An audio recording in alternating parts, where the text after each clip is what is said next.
के नेकी ना कबो भुलाइब, जब ले जियब गुण ला भर के गाइब। तो कर चलते समस्या हमर हल हो गई। पिता कटल सियार पिता बनले भतार, प्यार कइल सफल हो गई। कि पिता कटल सियार पिता बनले भतार, प्यार कइल सफल हो गई।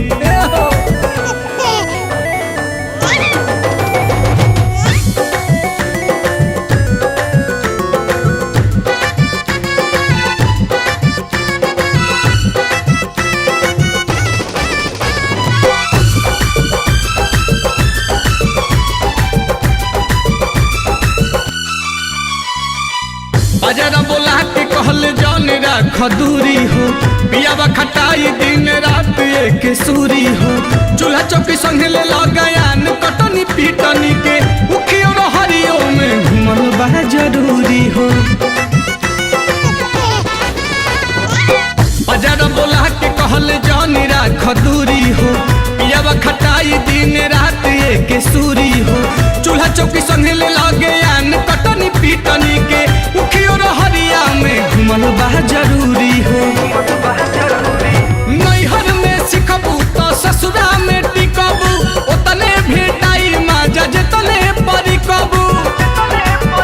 सच सुर हुआ ना ओकर कहल हो गई। पिता कटल सियार पिता बनले भतार, प्यार कइल सफल हो गई। पिता कटल सियार पिता बनले भतार, प्यार कइल सफल हो गई।